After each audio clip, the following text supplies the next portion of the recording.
And we went there with the Minister of Foreign Affairs of Niger. And it's a follow-up mission to a previous mission headed by the Minister of Niger, who is the chair of the ECOWAS Council of Ministers. Because there's political crisis in Mali and some social issues in Mali that is making some segment of Malians to demonstrate repeatedly that their president must resign. And that's their demand. From one thing or the other, that their president must resign. The ministers were there after interactions with the groups. They were not satisfied. They carried out another demonstration, and this last demonstration took place on the 10th of July, that some young men were killed because they wanted to destroy government public assets. And of course, the security people intervened, and through that process, some people even died. And ECOWAS felt that that cannot continue, so I should lead a special team to go again and engage them. So we're there last week, Wednesday. We were there. We started work that Wednesday night. The first person we had a discussion with was with the president, then the prime minister, and other interest groups. Up to Sunday, then we left Sunday late afternoon. And of course, our president, the key actor in ECOWAS, he provided the aircraft that took us there and brought us back. And the president may even go back to Mali with others. So it's only proper that when you go for such mission and you come back, you have to brief your president. So we came to brief him. Describe your mission in Mali. Well, it was good. I cannot say 100% success, because when people have crisis, it takes time. There's no magic one that you use to wave and everything will go. It takes time for people to adjust.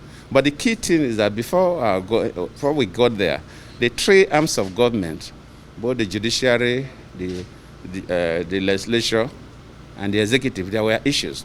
Because of this restiveness, the president has not set up a government.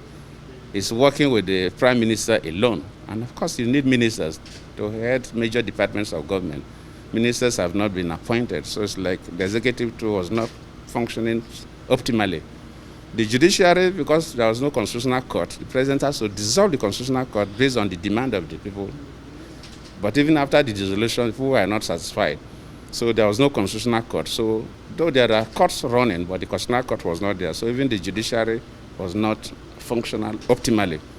Then the parliament, because there were 31 parliamentary seats that the constitutional court reversed after the election.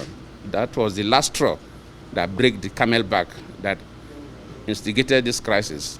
The people believe that those people did not win the election. Incidentally, it's one of those people that the elections were reversed that become the speaker or the president of parliament.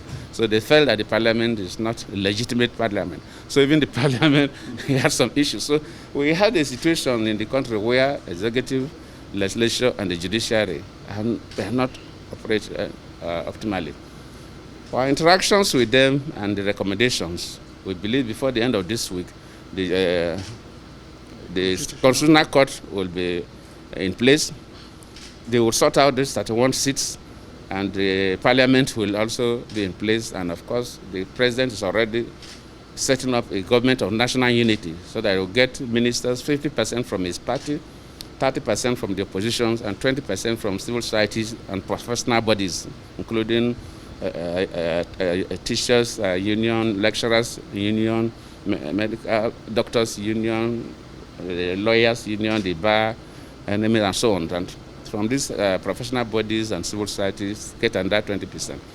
So if this three is done and the government is running, issues of demonstration and so on, we can manage. And of course has also set up a committee that will monitor the progress. And some of these gray areas will be examined. So I cannot say 100% success, because people feel the president is. Those who feel angry, not the whole country, but some group of people felt the president must leave. They are still on that, which we made it very clear that no international organization, whether ECOWAS or African Union or any arm of the UN, will support that. And nobody will support it, that we must consolidate democracy in Africa. And if you elect a president democratically based on your laws, his leaving office must also be democratic. And we cannot encourage anything other than a normal democratic process. But they still hold on to that. So because of them, we can not say that 100% success. But what we have agreed with the people, and they are working on it. That framework, if it's followed, then we believe that in the next 2 weeks, this week and next week, before the end of July, in fact, we gave the end of July, these three arms of government will be functional. And when the government starts running, government will continue to deal with the situation. So finally, sir, President Buhari recently approved the naming of Itape Buhari after you. How do you feel about that? Let me use this opportunity to commend Mr. President publicly. I've already sent a letter to him appreciating that. It's a good gesture. And even completing the